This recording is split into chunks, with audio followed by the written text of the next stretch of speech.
National recruitment agency बनी 5 नवंबर 2021 को। इसके फायदे देखना।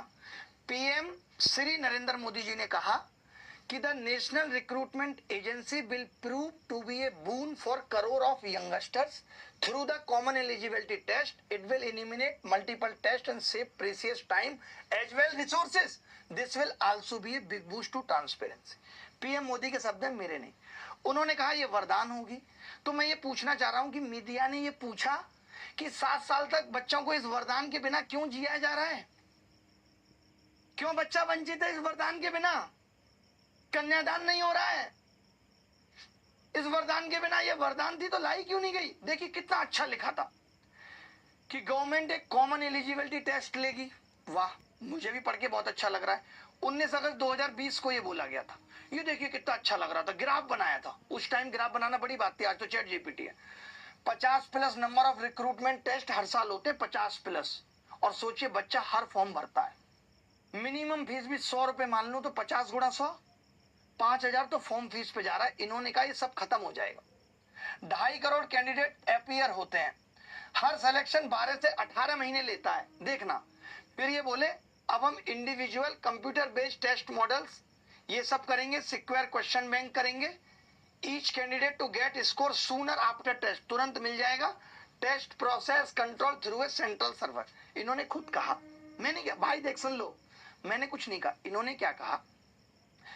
बच्चे के लिए कॉमन रजिस्ट्रेशन, सिंगल फी, टाइम बचेगा, कॉस्ट बचेगी, standard question bank, secure examination process, better infrastructure देंगे। इसका मतलब इनका प्लान था कि हम खुद का इंफ्रास्ट्रक्चर बनाएंगे। इन्होंने फिर क्या लिखा देखो, ये पूरा पढ़ लेना आप कि उससे पहले की सिचुएशन क्या है और बाद की सिचुएशन क्या है। इन्होंने ये भी लिखा लास्ट में कि हर साल 600 करोड़ रुपए बचाएंगे। ये देखो लिखा है, बचाएंगे भाई। अब मुझे बताओ, ये 7 साल से इसे ला नहीं पाए, 6 साल भी मान लूं तो 3600 करोड़ रुपए देश का नुकसान हो गया कि नहीं? आपने खुद माना था कि 600 करोड़ रुपए हर साल बचाओगे और 6 साल आपने लाने में लगा दी। 3600 करोड़ के जिम्मेदार हो, आपने देश का नुकसान कर दिया। आपने पूछा इस पे सवाल मीडिया ने कि सीईटी क्यों नहीं लाए? क्योंकि आपको बच्चे से रेलवे के थ्रू भी पैसा वसूलना है, एसएससी के थ्रू भी वसूलना है, सीएचएसएल के थ्रू भी वसूलना है। फिर आपको क्या कहना है? गलत सवाल पैसे देके भी वसूलना है। फिर वो डायलॉग आएगा, पेपर लीक उद्योग चल रहा है, उद्योग चल रहा है। ये है उद्योग। अगर ये उद्योग नहीं चल रहा होता तो टाइम पे बच्चों का रिजल्ट आता। इन्होंने खुद कहा था एक सेंटर हर डिस्ट्रिक्ट में अपना बनाएंगे। आज नहीं है। आज सेंटर कहां है? तवेले में। ऊपर किसी लड़के की गुड़चड़ी हो रही है, नीचे पेपर हो रहा है। ऐसे ऐसे तक हमने सेंटर्स के हालात देखे, लेकिन आपने नहीं उठाया ये मुद्दा। जरूरत नहीं लगी आपको। आपने नहीं पूछा सीईटी लागू क्यों नहीं हुआ, जबकि 2020 में कैबिनेट से अप्रूवल मिल गई थी, एनआरए बन गई थी साहब। आपने तब भी नहीं पूछा जब देश में इतनी बेरोजगारी, पेपर लीक, भर्ती लेट। ये सीईटी भी प्रेम की तरह अधूरी रह गई योजना। एक युवा के जीवन में सब कुछ अधूरा है।